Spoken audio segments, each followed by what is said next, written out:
DreAllDay.com. Tuning into the show where you learn discipline to show up day after day to do the work, the confidence to put yourself out there boldly and authentically, and the mental toughness to continue showing up, doing the work, putting yourself out there, even when the success you've expected to achieve is yet to be achieved. And on top of all this, you get a huge dose of personal initiative. That is the go-getter energy that moves any one of us, including yourself, to go and make things happen instead of waiting for things to happen. And then we put all this together into a series of frameworks, approaches, insights, strategies, techniques, and mentalities, all underneath the umbrella of one unifying philosophy that is called work on your game. My name is Dre Baldwin, also known as Dre All Day, and welcome to the show. And today's topic is how to generate repeat business if you are in the thought leadership space. So this is for the authors out there, the speakers, the coaches, anyone who sells your intellectual property, the consultants. This is damn near anybody you sell knowledge. Now, if your knowledge is part of what you sell, what I'm going to give you here today is a framework for generating repeat business, or in other words, how to get paid over and over again for the same handful of skill sets and deliverables.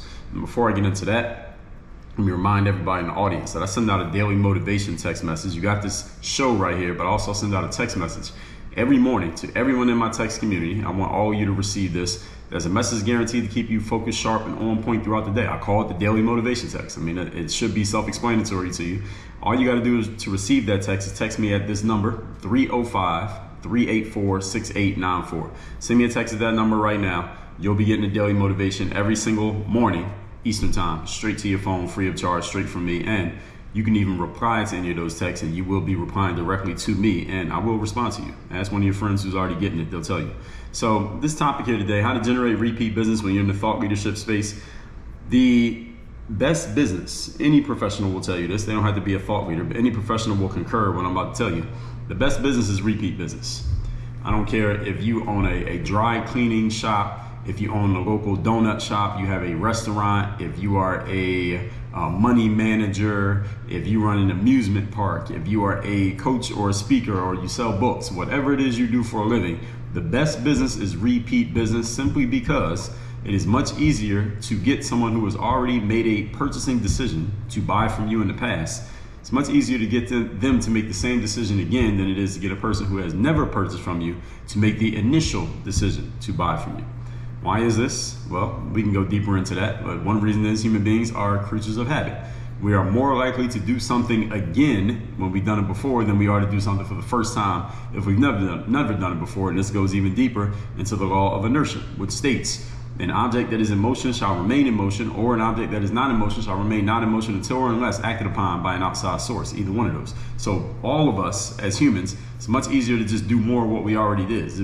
If you think about it, any of you who eats out, or you order out, you use Order Eats, Uber Eats, or DoorDash. Somebody should make an app called Order Eats. But if they're Uber Eats, DoorDash, if you eat out in your neighborhood or your city, wherever you live, you usually get your food from the same few places over and over and over again, true or not.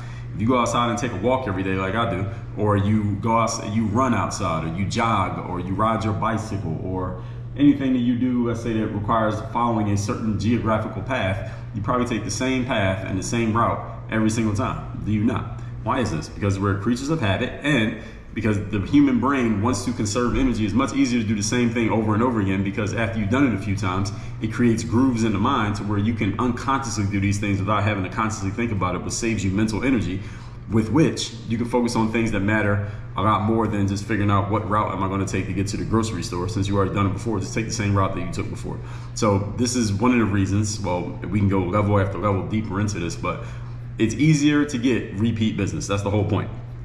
Any of you who does any form of marketing for your business knows that it costs a lot more money to get a brand new customer than it does to just sell something else to a already customer, someone who's already bought from you in the past. This is why what we call nurturing your leads and nurturing your clients and nurturing your customers matters so much, so that you don't have to go through the additional investment or expense of getting or trying to get new people to come into your world, when if you just serve the people that are already in your world, your business could do great just off of them. Not saying you won't bring in new people, but just off the people who are already there, you could do great. So it's much easier to sell to the same person than it is to get a new person to make a first purchase. So let's talk about how you can repeat your success when it comes to selling things in the business world, shall we? Point number one, topic once again today is how to generate repeat business, specifically in the thought leadership world. Number one, choose the right message/audience match. In other words, the message that you are giving to your audience, make sure you are choosing the right audience to which you are giving that message. Or if you have the audience, make sure you choose the right message to give to them. Or if you have the message, make sure you choose the right audience that wants to actually hear that and is going to get value from it and is going to actually use what you're sharing. Many times there's a bad match between what you're talking about and who you're talking to, or who you're talking to and what you're talking about, depending on which one you had first. So for example, I'll give you an example. Let's say someone calls me from a local high school down here in South Florida, and they say, Dre, I want you to come give a speech to my ninth graders. I'm probably not, and I could go through every episode in the history. If I just wanted to grab a topic real quick, I could just go through every episode in the history to Work on Your Game masterclass, find one, and I'll talk about that to those ninth graders. I'll probably, just to give you a hint, I probably would not pick today's episode. Why? Because these people probably don't know what a thought leader is. They're probably not thinking about generating repeat business. They're in ninth grade. This would not be a good topic audience match. Even though I can deliver on the topic at a high level, even though the material is actually very useful for the right people, these are not the right people. So you need to be clear on who exactly are you talking to and what exactly does this audience need. Now, let me give you a shortcut for this. Any of you who's new in the thought leadership world, whenever you are dealing with any person, I don't care who it is, it could be one-on-one conversation you're having as a coach. Do not assume that you know what that audience needs, and you don't even have to guess. You don't have to be a genius to figure out what your audience needs to make sure that your topic and audience match. Here's what you do. You ask the person who is asking you to talk to them, whether it's one person or 1,000, ask the person who came to you, the decision maker, the person who hired you, the check writer, whoever it is that asked you to come talk to them or speak to them or whatever they're asking you to do, ask them, hey, what does this audience want? What does this audience need? What are this audience's biggest challenges? You could also ask them, that's half of the equation. Here's the other half of the equation. Ask that person, hey, let's say this is a ninth grade teacher. I would ask, what's the biggest challenge that your ninth graders are dealing with right now that you think I can help them with? All right, notice the second part of that question. Not the biggest challenge they're dealing with, because the biggest challenge might be they're not doing too well on their math tests, but I probably can't help with that. But if I say, what's the biggest challenge they're dealing with that I can help with? They probably will have an answer for this, because that's why they came to me in the first place, because I'm assuming that they know what I'm about and what I do, and there's something that they heard or saw that makes them believe that my message will be useful to their audience. So just ask a simple question. It's an open-ended question. What are they dealing with that I can help with? Then note the answer. You should probably take notes and actually write it down. And then you can even bounce the idea off of them. You bounce the idea off of the person. Let's say that person said, Dre, the biggest challenge my kids are dealing with is that they all start off feeling really good at the beginning of the school year, at the beginning of the semester. Everybody's all activated and excited. But then as the weeks and days go on, the energy gets lower and lower. And by the end of it, everybody's dragging, and I don't know how to keep their energy up consistently all the time. And they would say, and Dre, since I read your book The Third Day, which if any of you don't have it, you can get it at thirddaybook.com. I read your book, The Third Day, Dre, and it's about exactly what I need these kids to be able to do. So if you could talk to them a little bit about that would be great. And I'll say, okay, Mr. Ninth grade teacher, that's perfect, because the third day will help them, and then I'll throw out some ideas of what the third day will do, and they will concur, and now we're good to go. All right, and then they got to pay me. All right, so you understand, this is just asking a simple open-ended question will open up the idea for you that you won't even have to come up with yourself, because it's probably going to be something that you already know. It was the reason why they came to you in the first place. So make sure you are giving your message to people who really want that message and or need that message and can use that message. Want, need, and can use. So that when they get it, they will want it again in the future. They will hear it. They'll say, damn, that's useful. They will go use it. Then they will get a result from it. And then in the future, when they're thinking of someone who can help with problem X, because they might have problem X again, human beings, creatures of habit, even though you solved it before, they're going to have it again. It wears off. They're going to think of you again because you helped them the last time. You could probably help them again. So when they do get it the first time, what you're offering, they will eventually want it again. Remember when I first started doing speaking gigs, and I first was getting into the speaking world around 2014, 2015-ish. My mentor is a woman named Donna. I wrote about her in my book, Work on Your Game. She said to me, Dre, here's how you know that you're good when you get on the stage and give a speech. The way that you know that you're good is when you're getting offers to do another speech after the current speech. So if you give a speech on Monday and you get off stage and people are asking you, hey, can you give a speech to my group next week, or give a speech to my group in 3 months, or can I get your information because we need speakers like you and next year we're having a conference and we probably want somebody like you to come and talk. That's when you know you're good, is when you're getting offers to do more of the same thing, which is exactly what the topic is here today. One thing that does not prove that you're good is when you step off the stage and the people in the audience want to shake your hand or take a picture with you. While that does serve your ego, you got to remember what business you're in. You're in the business of selling your intellectual property, and the people who are sitting in the audience, they're not the ones who booked you to come and speak. The person who booked you to come and speak is the person standing off to the side of the stage. They're the ones who handed you the check or made the deposit or did the bank transfer in order for you to get paid in the first place. Remember that. So keep in mind that it's not the person in the audience who said your stuff was great that is the proof that you're good. Because if you're halfway good giving a speech, that a quarter of the audience is going to come up and want to shake your hand and take a picture with you when you're done. All right, I've given plenty of speeches that happens every time. Doesn't necessarily mean that I'm good. What tells me that I'm good is when the person who booked me or someone else in the room who has the power to book people comes up to me and they say, hey, I got an event where I'm going to need a speaker like you. Let me get your information and let's see if we can make this happen. That's how I know that I'm good. Why do I measure by that and not by the audience response? Simply because I'm in the business of selling my intellectual property. I'm not in the business of taking photos of people and shaking hands. Doesn't mean I won't do it, but that's not the business that I'm in. Let's remember what business is. It's the exchange of resources between people. So what is the resource that we're talking about here? We're talking about money. Okay, so when I say generating repeat business, I'm talking about money, just in case anybody didn't know what I was talking about. So my mentor first told me this years ago. You know you're good when you get offers to do more speeches based on the previous speech. Or you have a client that you're working with and they start referring some of their friends to also be your client because you're helping them so much. They're like, you know what? I know somebody who you could help just as much as you're helping me. That's how you know you're good, when people are offering to give you more business than what you already have because you're delivering at such a high level in the space that you're in right now. Okay, so do not look at the audience members who, in some places they call it the smile sheets. This is, if any of you ever give a speaking gig, when some events do this by electronically, some of them do it by paper, some of them don't do it at all.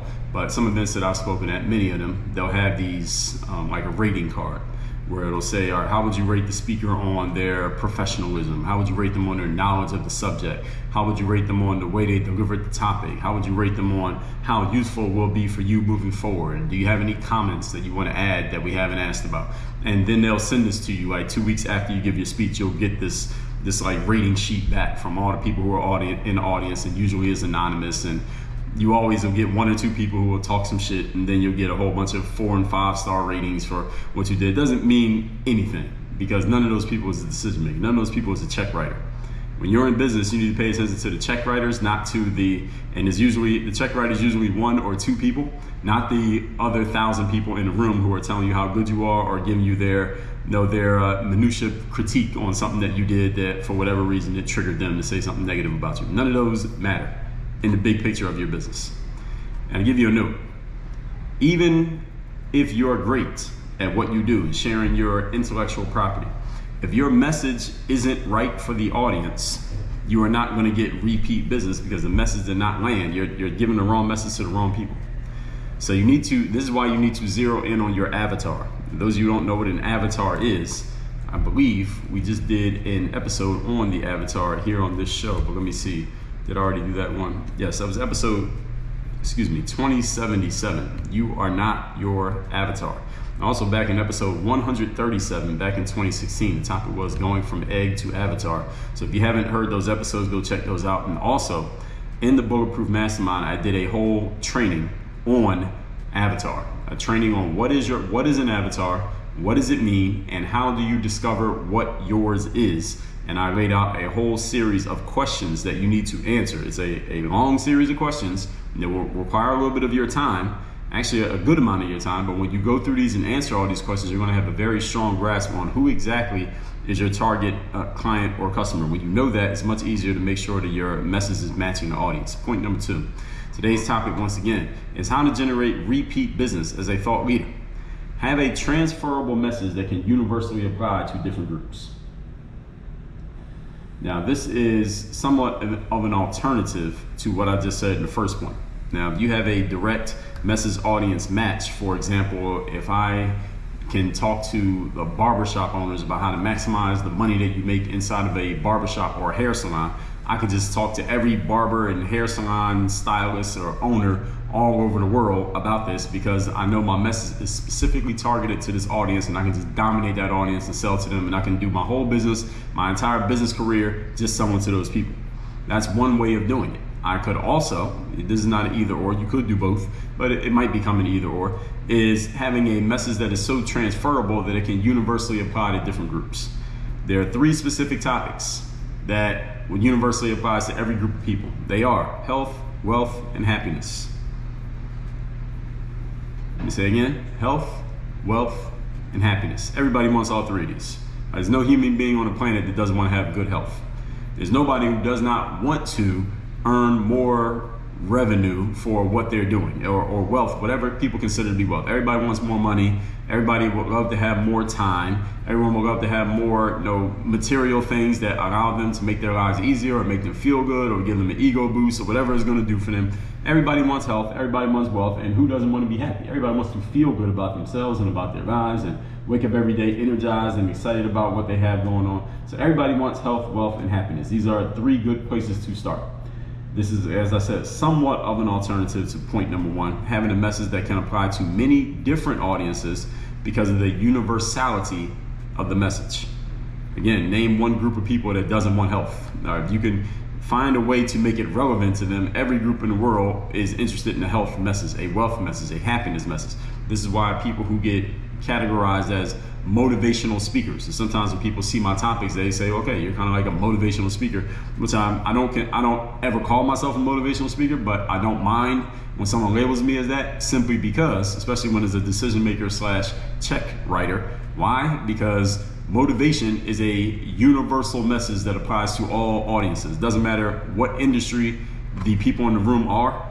If I'm labeled as I'm going to give you a message that is motivational, then I can work for them. It can work for me, it can work for them, and they can get value out of it. It doesn't matter. I can talk to a bunch of finance people. I can talk to a bunch of people who work in the health industry. I can talk to a bunch of, there was an event that I did in December. I forget who was I even talking to. A bunch of project managers. I can talk to people who work in the spa industry. I can talk to people I talk to so many different industries with a message that people looked at as a health message, or you could even call this a happiness message. You could actually call it all 3.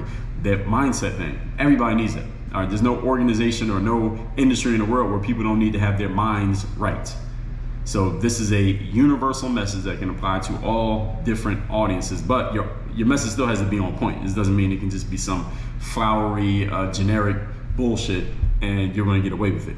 Many have tried, few have succeeded. So make sure you actually have some substance in your message. This is why you still need to know who your avatar is, so that you have a specific and a unique approach to how you do things. So having a message that can apply to many different audiences, because the message is universal: health, wealth, and happiness. Attach your message to one of these and you will be eligible for many different audiences. So to work on your game message that you get right here on this show, even if you never heard me give a live presentation, for example, would fit under health, right? What do I talk about here? Mindset, personal growth, personal leadership, accountability, taking ownership. Name one industry in the world where people don't need that. Everybody needs that. So I have, in this very audience, listening to me right now as I speak, I have athletes, there are teachers, there are entrepreneurs, there are students, there are high-level professionals, there are people who don't even know what you're doing with your life, they're trying to figure it out, who all listen to this show and they can relate to these messages simply because it's a universal message. So I can have audiences of people from all different industries and all different walks of life simply because it's a universal message. Point number 3, today's topic once again is how to generate repeat business when you're in the thought leadership world. Number 3, be great at delivering your message. This could have been the first point, but I put it last strategically on purpose, because there are many people out there who think they are great at delivering their message, and maybe they're right. The problem is they're delivering the wrong message to the wrong audience, or delivering the right message to the wrong audience, or maybe they're not as great as they think they are, even though they're talking to the right audience, or they're not great and they're talking to the wrong audience. It was a double whammy of suck. That's a double whammy of being bad. So make sure you are great at delivering your message to the right people. If you have a great idea, but you are bad at communicating that idea, your idea will fall on deaf ears. So any of you who has an idea or something you've been sharing and it hasn't really been being received, ask yourself the following question. Is this really a bad idea, or am I just sharing it with the wrong people? Now, this is where your skill of discernment comes in. This is where your skill of keeping it real with yourself comes in, because you could delude yourself into saying anytime that you have an idea that gets rejected, that every time it must be the people you're talking to that are wrong, without ever taking ownership yourself that maybe this is just a crap idea, or maybe just what I'm sharing is just not as valuable or unique as I thought it was. This is why you got to be discerning about who you're sharing things with. So this is where your communication skills come in. Can you get your point across succinctly, meaning briefly, using brevity, while at the same time having enough meat on the bone, so to speak, that people get value from it and can do something with it? This is the magic mix right here. To be succinct in giving your point while at the same time having enough meat on the bone that people actually get substance from it. Many people are not good at this. They will either not say enough that people can get any usefulness out of what they say, or they do say the valuable stuff, but they add so much filler around the valuable stuff that nobody even notices the valuable stuff. They diluted it with too many words. This is why you got to listen to episode 1738, where I talked about the skill of brevity. This is a skill that so many people need, especially if you're getting into the thought leadership world where your business is based on your ability to communicate. If you do not have the skill of brevity, you will destroy yourself in this business. You might already be destroying yourself because you're either talking too much or you're not giving enough substance because you're not saying enough. This is where your communication skills come in. Getting your point across succinctly while having enough meat on the bone that people get value from it, can do something with it, and then you stop, put a period at the end of your statement, and shut up. This is a skill. This is the good part. This is a skill, which means you can actually develop this ability and you can get better at this ability. This is not something like you have it or you don't have it. This is a skill. Anyone can get it. Here's how you'll know that you're doing this well. All right, I'll tell you. People will tell you that you're doing it well, meaning the people that you're serving, they will tell you with two things. They'll tell you with two things that start with a W, okay? The first one is their words, meaning they will speak to you. They will communicate to you that what you gave was valuable. And here's a simple thing you can do when they ask that question. What was the most valuable thing you got from it, and what are you going to do with it? Ask that question. Put that in your repertoire and start asking it. If people can't answer the question, then maybe you're not giving any substance, which means you need to go back to the drawing board and figure out where you are lacking substance. Do you have the right audience match with your message? All of these things you can assess. In my Bulletproof Mastermind, you can get a lot of help with this, direct help from me and other members of the mastermind with this. Another thing they'll help tell you with, they told you words is the first W. The other W is their wallets. Wallet, W-A-L-L-E-T. All right, that's the thing that traditionally people carry money in. Now, personally, I don't even carry a wallet, but you get what I'm saying metaphorically when I say a wallet, meaning they will pull money out and they will pay you. All right, when you're giving good value to people, they will pay you for that value. This is why you must master a mode of communication. At least one mode of communication that you can and are willing to use over and over again, and you're actually good at. What's a mode of communication? What I'm doing right now, audio, is a mode of communication. If you're watching me on YouTube, video is a mode of communication. Even though you're talking in both of them, video, you can see me, audio, you can only hear me. Written communication, this is books, blogs, podcasts, emails, articles. That's a form of written, that's another mode of communication, the written format. You must master at least one of these modes of communication, because this is the way that you can get your message out there so people can see you and know what you're about and at least sample the product before they decide to make a decision to go even further by pulling out their wallet. They can tell you with words in the comment section or something like that, but their wallets, that's a deeper commitment. You gotta at least let them sample the product, because that's the way it is right now. People get to sample the product, then they get to make a decision if they wanna buy into you or not. And remember, you're in the business of getting people to open their wallets, not just telling you with words. You can't pay bills with words.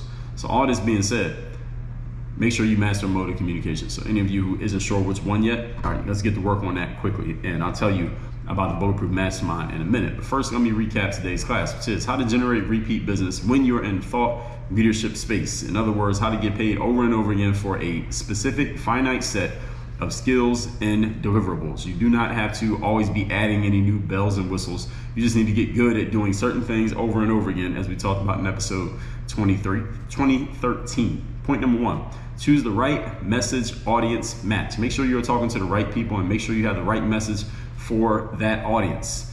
My first mentor told me the way that you know you're doing good when you are sharing your intellectual property is when people offer to buy more of it from you after they hear you do it one time. All right, do not measure yourself by what people say, just the words and the comments that people give you and handshakes and somebody wanting to take a picture with you because they're not the ones writing the checks. And you cannot pay bills with Instagram pictures, but you can pay bills with checks. At least the money that comes from a check. So look at what the check writers are doing, not what the audience members are doing. So you need to zero in on your avatar. You don't know who your avatar is. You only know what an avatar is. Go to Bulletproof Mastermind, get started now. I'll give you the link in a moment, and listen to and watch and read my training on avatars so that you understand exactly what it is and what to do about it. Point number 2, have a transferable message that can universally apply to different groups. 3 areas that apply everywhere are health, wealth, and happiness. It does not mean you need to have a generic message because that will not sell. I just told you not too long ago here that vanilla only works when we're talking about ice cream. Vanilla is the only place vanilla is good. Ice cream and Oreo cookies. That was episode 2059. So do not take this to mean you can be generic. You are probably already generic if you were thinking that, and I had to tell you that as a disclaimer. So you are already making this mistake. So stop doing it. And clearly, I already know that it's not working for you. So the work on your game message right here on this show probably fits under the health because I'm talking mindset, growth, leadership. Who needs that? Everybody. This is why you have athletes, entrepreneurs, professionals, teachers, people who don't even know what they're doing, all listening to this message and they can all relate. Point number 3, be great at delivering your message. If you have a great idea but you suck at communicating your idea, it will fall on deaf ears. This is where your communication skills come in. The question is, can you get your point across succinctly while also having enough meat on the bone that people can get value from it and do something with it? This is a skill, something you can develop and get better at. How you will know that you're getting better is people will tell you with their words and with their wallets. This is why you must master emotive communication. Audio, video, written, master something. All that said, you can get my daily motivation text by texting me at 305-384-6894. And you want to join my Bulletproof Mastermind. That is where I do live trainings every single week. And I'm working with serious professionals who are serious about taking their games to the next level. We're talking on the mindset side, on the networking side, on a personal and professional development side. From the avatar on up, people who already know their avatar, they just want to make sure that they are more connected, more strategic, more disciplined in executing the necessary things that are needed for their business. All of that's happening in the Bulletproof Mastermind. And I have a one-on-one coaching program, which is my 3rd-day mastermind. For those who don't want to be in a group, you just want one-on-one attention. You can join either program by going to workonyourgameuniversity.com. That is the link where you can you can schedule to hop on a call with me for the 3rd-day mastermind, or you can join the Bulletproof Mastermind, be on our next training, which is coming up next week. Both of those, workonyourgameuniversity.com. Work on your game. Dre all day.